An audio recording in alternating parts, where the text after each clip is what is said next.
غالباً حضرت حمزہ نے کہا یا کسی نے کہ عمر آ رہا ہے، تو کہا کہ اچھی نیت سے آ رہا ہے تو ٹھیک ہے، سبحان اللہ، نیت خراب ہے تو نمٹ لیں گے۔ تو دار ارقم بھی اسلام کی تبلیغ کا مرکز تھا۔ حضرت ارقم نے رضی اللہ تعالیٰ نے اپنا مکان اللہ کے دین کی دعوت اور تبلیغ کے لیے قیامت تک کے لیے وقف کر دیا تھا، تحریر لکھی تھی، نام بھی دار ارقم رکھا اس کا، خود بھی ارقم تھے، اور پھر تحریر وہ رقم کیے الفاظ کہ یہ مکان جو ہے میرے مرنے کے بعد کوئی وارث نہیں ہے اس کا، یہ اللہ کے دین کے لیے وقف ہے، میں نے یہ وقف کر دیا۔ آج وہاں طواف ہو رہا ہے، وہ مکان جو ہے وہ مطاف کے اندر آ گیا ہے، کیسا قبول ہوا ہے، سبحان اللہ۔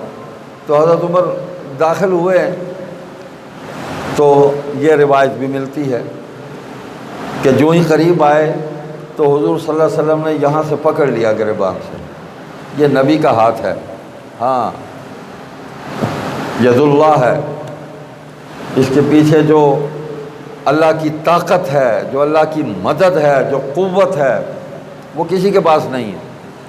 اور جھنجھوڑا، اور ایک جملہ فرمایا، عمر بس نہیں کرو گے؟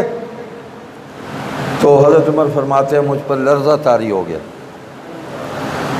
میں کانپنے لگ گیا، پسینہ آ گیا، تو دین کی دعوت دی مجھے، میں نے فوراً کلمہ پڑھ لیا۔ اس قدر مجھ پر رعب طاری ہوا۔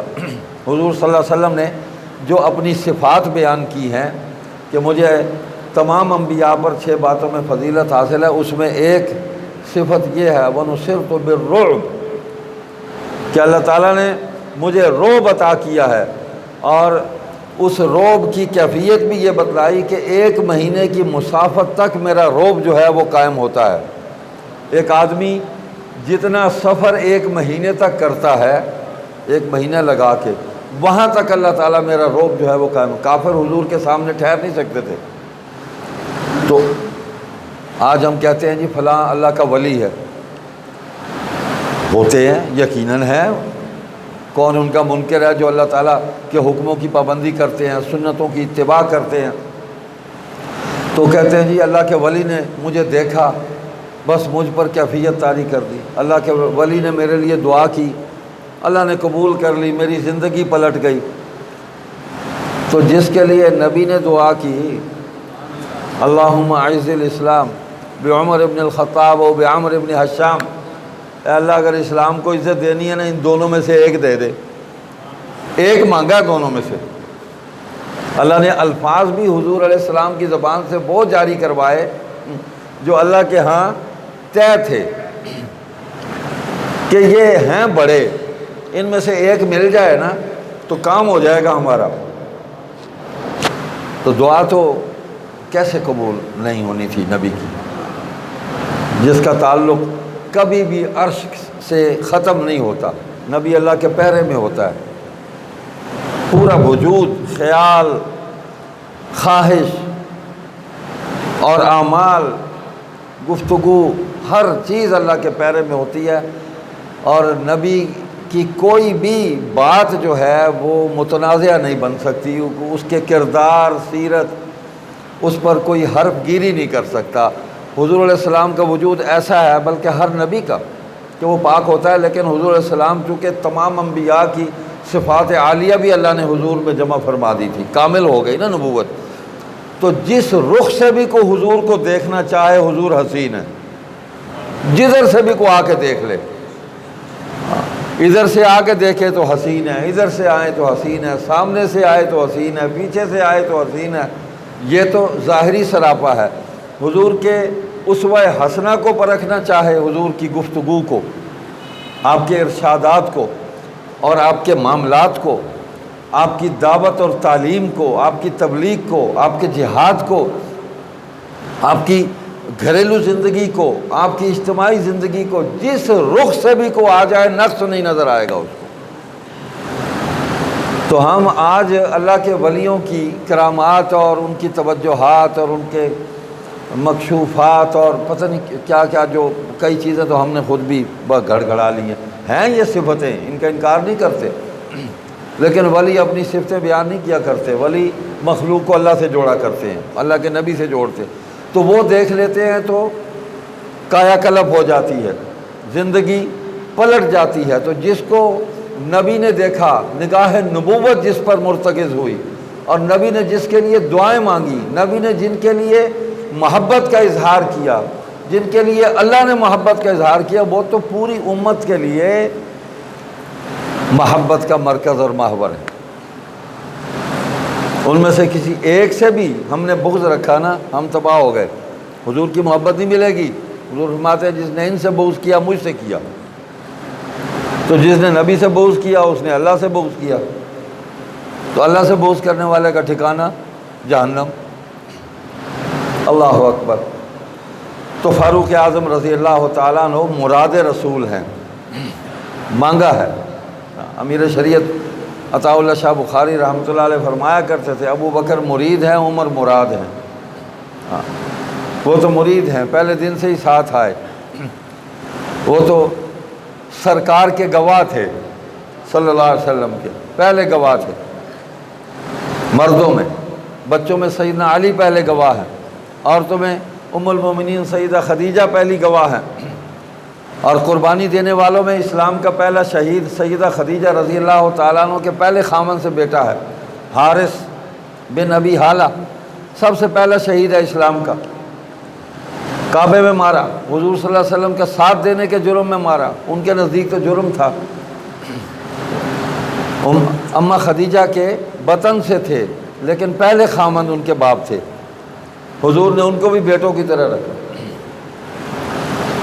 حضرت اسماء نے قربانی دی، نہ مومن کو پیچھے رہا نہ کوئی مومنہ پیچھے رہی، تمام مومنین اور مومنات حضور کی محبت اور حضور کے لیے مال اور جان قربان کرنے کے لیے ہر وقت آگے تھے۔ حضور کے اس مطالبے کو پورا کیا ہے تو صحابہ اور صحابیات نے پورا کیا ہے کہ اپنے ماں باپ، اپنی اولاد، اپنے مال، اپنی جان، تمام لوگوں سے زیادہ جب تک مجھ سے محبت نہیں کرو گے ایمان مکمل نہیں ہے۔ یہ اتنی بڑی شرط ہے، اور حضور نے اپنی زندگی میں اس شرط کو پورا ہوتے دیکھا اور گواہی دی کہ تم سچے ہو، تم نے شرط کو پورا کر دیا، پورا کر دیا۔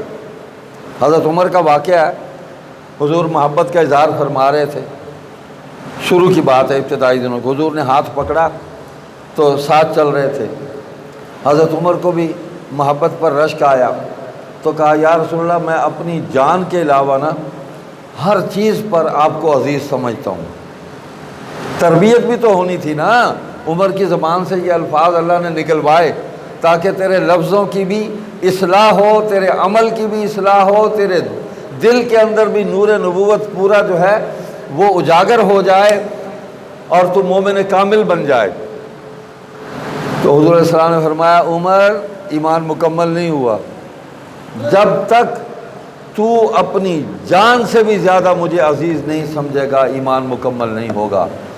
تو فوراً حضرت عمر نے عرض کیا یا رسول اللہ اب میں اپنی جان سے بھی زیادہ آپ کو عزیز سمجھتا ہوں کہ جان چلی جائے تو چلی جائے، آپ کو نہیں چھوڑوں گا، آپ کے ساتھ ہوں۔ فرمایا اب مکمل ہو گیا، تصدیق ہو گئی نا، مکمل ہو گیا۔ تو حضور نے تو یوں صحابہ کو پرکھا ہے۔ وہ حکیم الاسلام حضرت قاری محمد طیب قاسمی رحمۃ اللہ علیہ فرماتے ہیں کہ جیسے برتن کو مانجا جاتا ہے نا، اس کی منجائی کی جاتی ہے، یوں صحابہ کے دلوں کو حضور صلی اللہ علیہ وسلم نے اس کی منجائی کی ہے، تزکیہ وَيُزَكِّيهِمْ، ایسا تزکیہ کیا ہے کہ فسق و فجور، گناہ، عصیان، ہر چیز نکال کر اللہ کے حکم سے باہر پھینک دی ہے۔ اللہ نے ذریعہ حضور کو بنایا۔ وَلَكِنَّ اللَّهَ حَبَّبَ إِلَيْكُمُ الْإِيمَانَ وَزَيَّنَهُ فِي قُلُوبِكُمْ وَكَرَّهَ إِلَيْكُمُ الْكُفْرَ وَالْفُسُوقَ وَالْعِصْيَانَ أُولَٰئِكَ هُمُ الرَّاشِدُونَ، یہ سب کے لیے ایمان اللہ کہتے ہیں میں نے ان کے دلوں میں سجایا ہے، ایمان کو محبوب بنایا ہے۔ سب کی بات ہو رہی ہے، دو چار کی نہیں، ہم دو چار کا چکر ہم نے چلایا ہے، یہ شیطان نے ہمارے دماغ میں ڈالا ہے کہ یہ دو چار نکال کے ادھر کر لو، باقی سارے منافق ہیں۔ اللہ سب کے بارے میں فرما رہے ہیں وَلَكِنَّ اللَّهَ حَبَّبَ إِلَيْكُمُ الْإِيمَانَ، ایمان کی محبت ان کے دلوں میں نے پیدا کر دی ہے۔ اللہ فرما رہے ہیں وَزَيَّنَهُ فِي قُلُوبِكُمْ، ایمان سجایا، مزین کیا، سجا دیا ان کے دلوں کو، ڈیکوریٹ کر دیا ایمان سے۔ وَكَرَّهَ إِلَيْكُمُ الْكُفْرَ وَالْفُسُوقَ وَالْعِصْيَانَ، کفر، شرک، گناہ، تمام بری باتیں ان کے دل سے نکال دی، ان کے دل میں ان کے لیے نفرت پیدا کر دی۔ محبت کا مقابل، اس کا متضاد نفرت ہے، یا محبت ہے یا نفرت ہے۔ ایمان کی محبت ڈال دی اور کفر، گناہ، تمام بری باتیں، برے اعمال، ان سے نفرت ڈال دی دل کے اندر، اللہ نے مکمل کیا۔ اولئک ھم الراشدون، سارے ہدایت یافتہ ہیں۔ تو سیدنا عمر رضی اللہ تعالیٰ عنہ، کیا کیا بات ان کی جائے، اسلام کے محسن ہیں، حضور کی مراد ہیں، حضور نے مانگ کر لیے۔ عمر کے دل میں خیال آتا تھا، ادھر سے آیت نازل ہو جاتی تھی۔ موافقات عمر مستقل یہ موضوع ہے، اس پر آیات ہیں، جمع کی ہے محدثین نے، مفسرین نے، بڑا کام کیا، امت پر احسان کیا۔ یہ پردے کی آیتیں بھی حضرت عمر کی خواہش پر نازل ہوئی۔ عمر کی غیرت گوارا نہیں کرتی تھی کہ امہات المومنین کے گھروں کے سامنے کافر گزریں اور ان کی نگاہ جو ہے وہ اندر پڑے، ان کی پلید مشرکوں کی نگاہیں حضور کے خاندان پر۔ تو حضرت عمر دعا کرتے، یا اللہ کو حکم نازل کر دے، یہ گھروں میں اندر بیٹھ جائیں، یہ باہر بھی نہ نکلے، اندر بیٹھ جائیں۔ آیت آ گئی، حکم آ گیا کہ اپنے اوپر چادریں ڈال لو۔ ہاں، یہ اوپر چادریں جو ڈالی جاتی ہیں سر کے اوپر سے ہی ڈالی جاتی ہے، یہ یہاں سے ڈالی جاتی ہے؟ اوپر یہاں سے شروع ہوتا ہے، یہاں سے شروع ہوتا ہے؟ بعض لوگ آج بھی پریشان ہیں، وہ کہتے ہیں جی چہرے کا پردہ نہیں ہے۔ نہیں ہے تو امہات المومنین نے کیوں کیا؟ کس نے دیکھا پھر ان کا چہرہ؟ بنات طاہرات نے کیوں پردہ کیا؟ سیدہ فاطمہ کا چہرہ کس نے دیکھا؟ جرأت تھی کسی میں؟ ان کا تو جنازہ بھی رات کی تاریکی میں گیا کہ جنازے پر بھی کسی کی نگاہ ایسے نہ پڑے۔ تو عمر کے دل میں خیال آتا، اللہ کی طرف سے وحی آ جاتی، یہ بیت اللہ میں مقام ابراہیم پہ کہیں 2 رکعت ہم پڑھ لیا کریں، وَاتَّخِذُوا مِن مَقَامِ إِبْرَاهِيمَ مُصَلًّى، حکم آ گیا، پڑھ لو، یہاں 2 رکعتیں پڑھ لو مقام ابراہیم پہ۔ تو مقصد ہے، یہ وہ لوگ تھے، اگر یہ غلط تھے تو پھر کوئی بھی صحیح نہیں تھا، پھر سب غلط ہیں۔ وہ تب بھی حضور کے ساتھ تھے، آج بھی حضور کے ساتھ ہیں صلی اللہ علیہ وسلم کے ساتھ۔ کبھی صحابہ کہتے، ادھر حضرت ابو بکر بیٹھے، حضرت عمر بیٹھے، یا رسول اللہ یہ ابو بکر و عمر کو ہمارے ساتھ فلاں جہاد پر بھیج دیں، یہ ہماری رہنمائی کریں، ہم ان کی رہنمائی میں جہاد کریں گے۔ حضور فرماتے،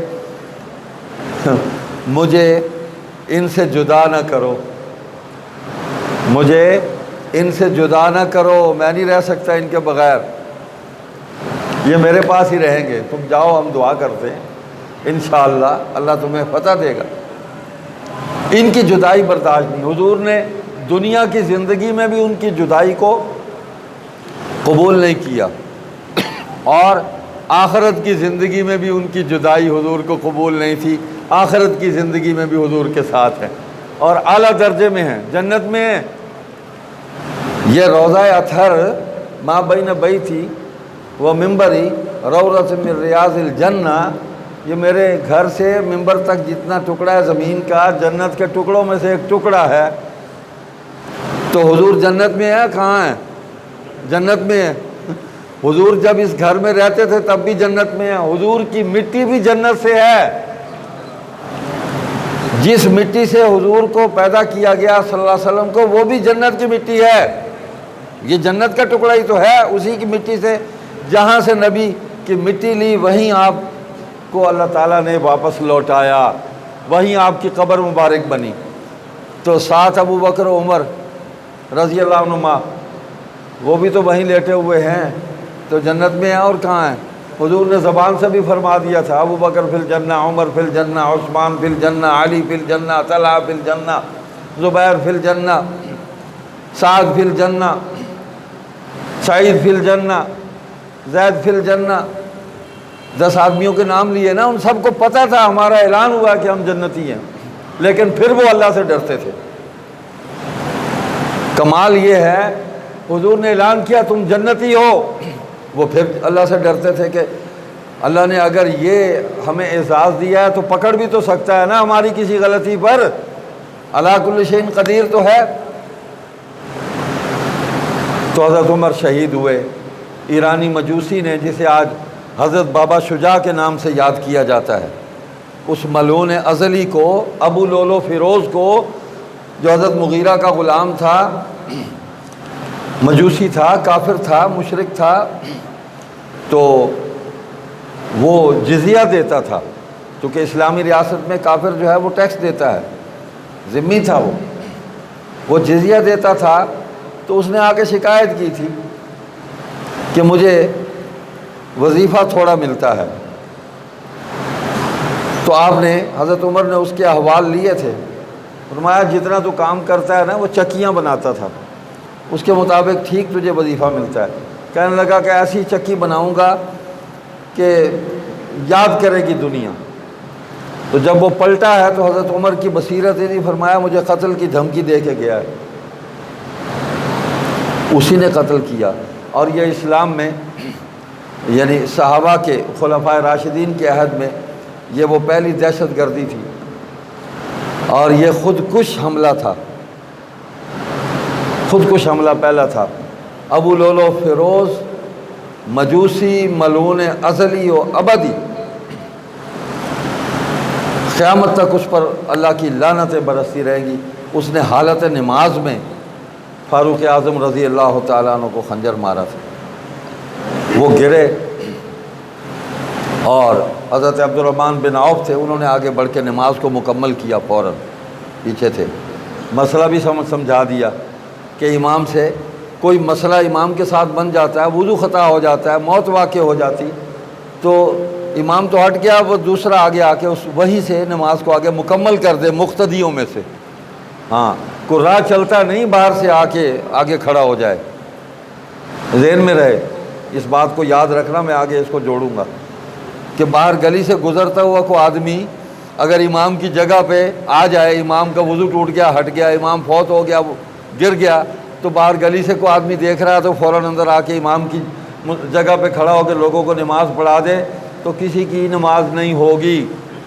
امام باہر سے کسی کا لقمہ لے لے مقتدیوں کے علاوہ تو سب کی نماز برباد ہو گئی، ٹھیک ہے۔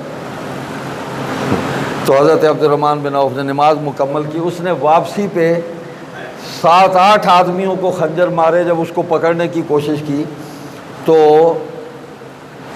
زخمی کیے، ان میں سے کچھ شہید ہوئے، اور آخر میں جب اس کو پکڑا تو اس نے وہی خنجر اپنے آپ کو مار لیا، وہ زہر آلود تھا، وہ خود بھی مر گیا، ثبوت ہی ختم کر دیا۔ یہ پہلا خودکش حملہ تھا، سوسائڈ تھا، جو خلیفہ راشد سیدنا فاروق اعظم رضی اللہ تعالیٰ عنہ پہ ہوا۔ لیکن سیدنا فاروق اعظم رضی اللہ تعالیٰ عنہ نے جو کچھ نظام بنایا، وصیتیں کی، آپ نے کمیٹی بنا دی، 6 آدمیوں کی کمیٹی بنا دی، اس میں حضرت علی بھی ہیں، حضرت عثمان بھی ہیں، عبد الرحمن بن عوف بھی ہیں، تو اس کمیٹی نے مل کے وہ اپنے نام واپس لے لیے کہ ہم خلافت کے مدعی نہیں ہیں۔ تو حضرت علی سے پوچھا رضی اللہ تعالیٰ عنہ سے، عبد الرحمن بن عوف نے، وہ مدعی تھے، وہ پیچھے وہ دستبردار ہو گئے، باقی 2 بھی دستبردار ہو گئے، انہوں نے پوچھا کہ کیا خیال ہے، آپ کو ہم خلیفہ بنا دیں؟ تو حضرت علی رضی اللہ تعالیٰ نے فرمایا میں عثمان کو بہتر سمجھتا ہوں، اس کو بنائیں۔ یہ ہے رحماء بینہم، اور ایک دوسرے کے مقام کو سمجھتے تھے۔ حضرت عثمان سے پوچھا تو انہوں نے کہا حضرت علی مجھ سے بہتر ہے، ان کو بنا دیں۔ تو کوئی بھی غصب کرنے والا نہیں تھا، ان ذمہ داریوں سے اپنے آپ کو بچانے والے تھے کہ پوری امت کی ذمہ داری کیسے اٹھائیں گے، اور دوسرے کی صلاحیت کا اور اس کے مقام اور مرتبے کا اعتراف کرنے والے لوگ تھے یہ، کنجوس نہیں تھے، یہ بڑی محبت کرتے تھے۔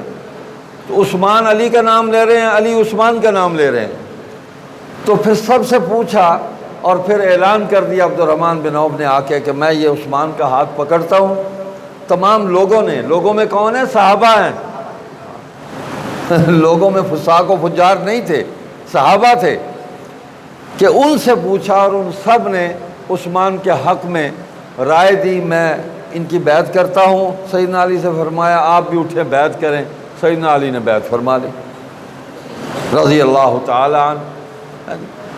تو یہ ان کی محبتیں تھیں۔ اب میں دیکھ رہا ہوں کہ حضرت عثمان کے ساتھ جو کچھ ہوا، یہ برداشت نہیں تھا یہود و نصارہ کو کہ صحابہ اکٹھے رہیں، ان کی محبتیں، وہ درمیان میں کوئی باتیں پھیلا دیتے تھے، کوئی واقعات ایسے کر دیتے تھے۔ تو جب ان پر حملہ ہوا، سازشیں ہوئی، لمبا قصہ ہے، تو دروازے پر سیدنا علی رضی اللہ تعالیٰ عنہ کے حکم پر سیدنا حسن و حسین رضی اللہ عنہما پہرا دے رہے تھے، بطور محافظ کے کھڑے تھے کہ امیر المومنین کو کوئی خراش بھی نہ آئے۔ تو وہ جو دشمن ہے ہمیشہ پیچھے سے آیا ہے، ان بہادروں کے سامنے نہیں آ سکا، ہمیشہ چھپ کے پیچھے سے ہی وار کیا ہے۔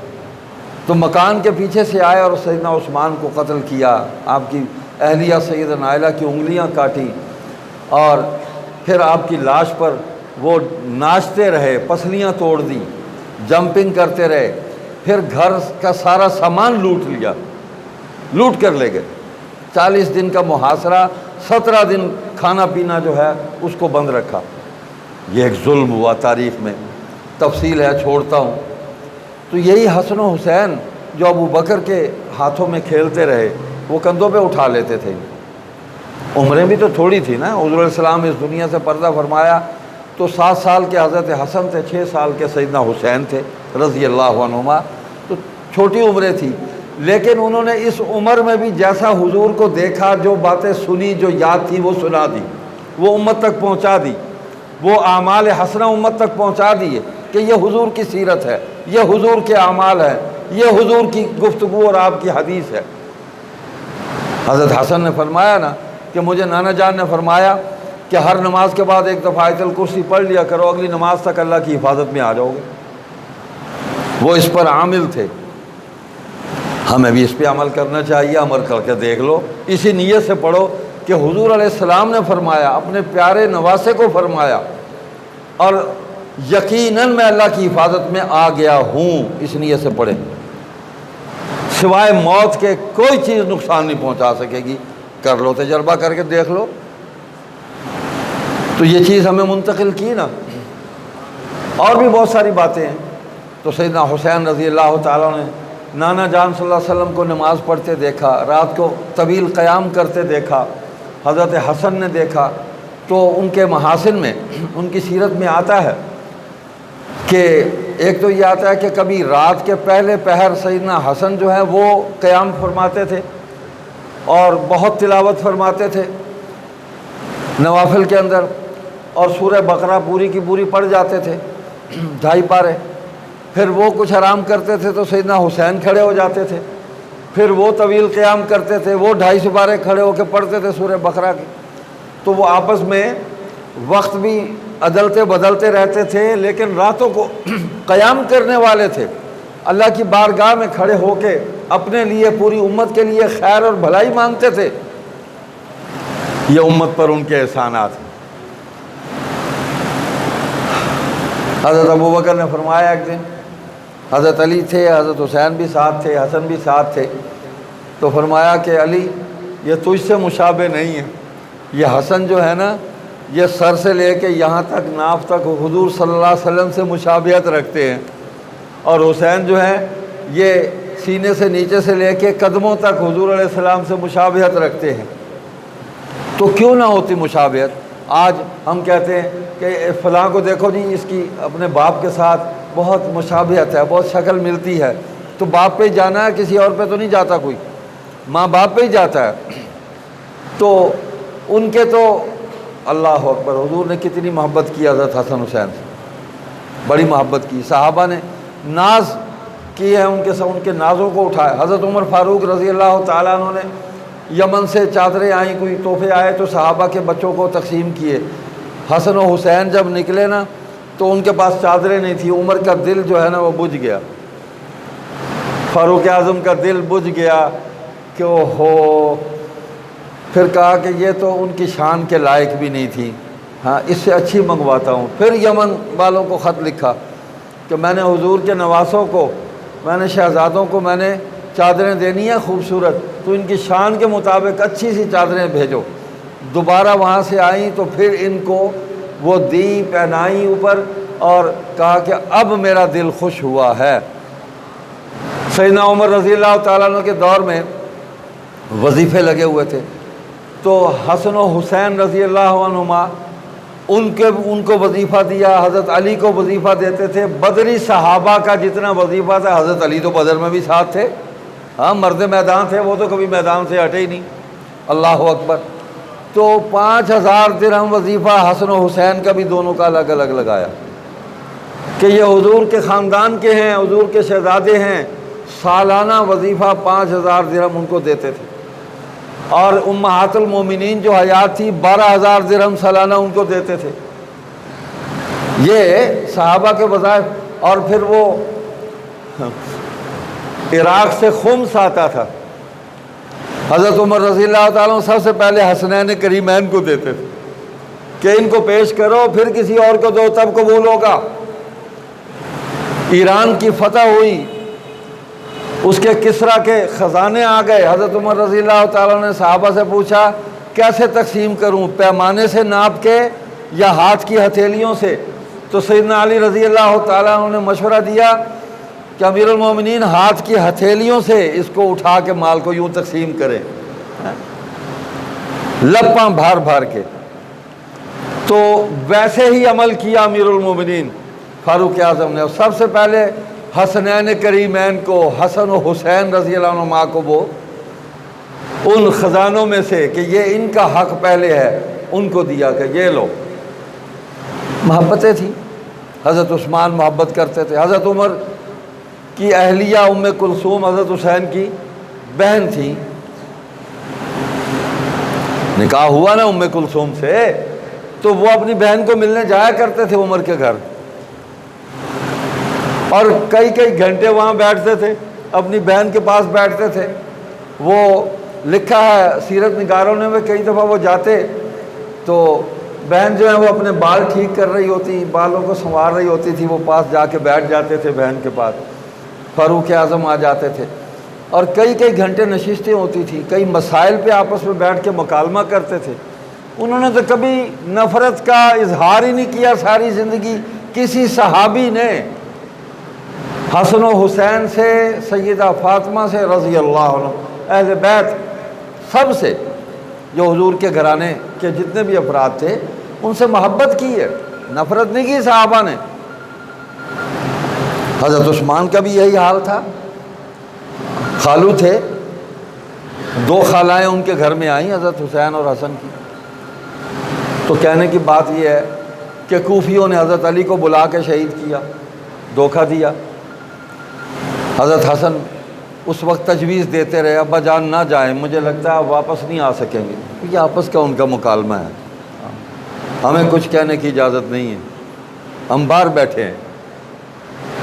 وہ گھر میں اکٹھے بیٹھے تھے، مسجد میں اکٹھے بیٹھے تھے، ایک عہد کے لوگ ہیں، عمروں کا فرق ضرور ہے لیکن ایک عہد کے لوگ ہیں، ان سب نے حضور سے کلمہ سیکھا ہے، ٹھیک ہے، تو انہوں نے تجویز دی، رائے دی، لیکن حضرت علی اپنی رائے کے خود وہ مجتہد تھے، مجتہد مطلق تھے، انہوں نے کہا کہ نہیں میں نے جانا ہے، چلے۔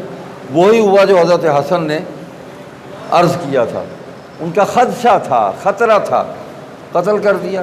تو حضرت حسن جو ہیں انہوں نے پھر بیعت کی، حضرت معاویہ کی، حسین نے بیعت کی رضی اللہ عنہما دونوں نے، اور امت کو فساد سے بچایا، فساد سے بچایا۔ حضرت حسن اور حسین کے کسی عمل سے امت کے اندر انتشار پیدا نہیں ہوا، نہ حضرت حسن کے عمل سے نہ حضرت حسین کے کسی عمل سے امت کے اندر انتشار اور تفرقہ پیدا نہیں ہوا۔ حضرت حسین نے تفریق نہیں کی، فرقہ نہیں پیدا کیا امت کے اندر، انہوں نے امت کو اکٹھا کرنے کی کوشش کی۔ ہاں مستقبل کے حالات اپنی اپنی سوچ کے مطابق جو سوچا جو سمجھا اس پہ فیصلہ کر کے ایک عمل کیا انہوں نے، وہ ان کو حق تھا، اور ہمیں کسی بھی امت میں کسی بھی فرد کو ان سے اختلاف کا حق ہے ہی نہیں، بالکل نہیں ہے۔ تو یہ بات طے ہے۔ ہمارے دیکھیں حضرت حسن و حسین رضی اللہ عنہما، حضرت علی، سیدہ فاطمہ رضی اللہ تعالی عنہ، حضور کا سارا خاندان، حضرت عثمان بھی اسی میں ہے، اور حضرت زینب کے خامند ابو العاص مقسم رضی اللہ عنہ وہ بھی اسی میں ہے، حضور کی بیٹیاں بھی ہیں، سارے حضور کے چچا حمزہ اور عباس بھی ہیں۔ یہ سب ہماری محبت کے مرکز ہے۔ یار چھوڑو، شہر بانو بیچ میں لے آئو، آ گئی ہے تو پھر کیا ہو گیا؟ حضرت حسین کو دے دی نا، بس ٹھیک ہے، اس کی اولاد بھی ہے تو ٹھیک ہے، ہمیں کیا، اس پہ کیا ہم نے اختلاف کرنا ہے؟ اگر ان کے حرم میں وہ آ گئیں یزدر کی، گو کہ یہ اختلافی بات ہے، اس پہ تاریخی بات ہے، وہ چلتا رہتا ہے، لیکن ہم ان چیزوں کو زیر بحث نہیں لاتے۔ ہم تو آپ کی سیرت کو موضوع بناتے ہیں، اس پر بھی بحث نہیں ہے، موضوع ہے، اس لیے کہ وہ ہمارے ایمان کا حصہ ہے۔ باقی لوگ جو صحابہ سے ہٹ کر ہیں وہ تاریخ کا حصہ ہے، تاریخ ایمان کا درجہ نہیں لے سکتی۔ ایمان تو عقیدے پر ہے، عقیدہ آمنت باللہ و ملائکتہ و کتبہ و رسلہ والیوم الآخر والقدر خیرہ و شرہ من اللہ تعالی والبعث بعد الموت۔ ایمان مفصل ہے نا، یہ عقیدہ ہے، اسی بنیاد پر ہی قرآن جو ہے وہ ہمیں ساری ہدایت دیتا ہے، حدیث ہمیں رہنمائی کرتی ہے، سنت ہماری رہنمائی کرتی ہے، صحابہ رہنمائی کرتے ہیں، اہل بیت رہنمائی کرتے ہیں، ختم بات۔ تو جو بعد کے لوگ ہیں وہ تاریخ کا حصہ ہیں۔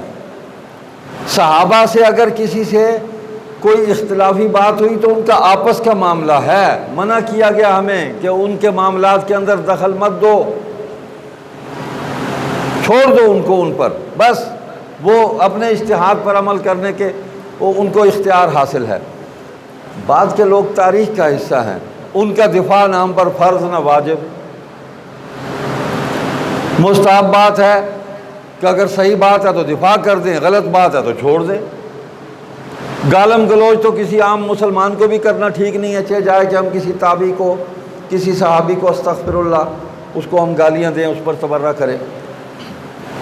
عام مسلمان کو بھی گالی دینا، سباب المسلم فسوق، حدیث ہے نا، مسلمان کو گالی دینا فسق ہے۔ صبح شام ہم کتنی گالیاں دیتے ہیں، وہ پلوتے کٹھے دیا سا گھر بہ کے، بازار مجلس جس سے ہماری انبن ہوتی ہے، ہم اس کو گالیاں دیتے ہیں بیٹھ کے، چغلیاں بھی کرتے ہیں بیٹھ کے، ہم یہ فسق نہیں ہے؟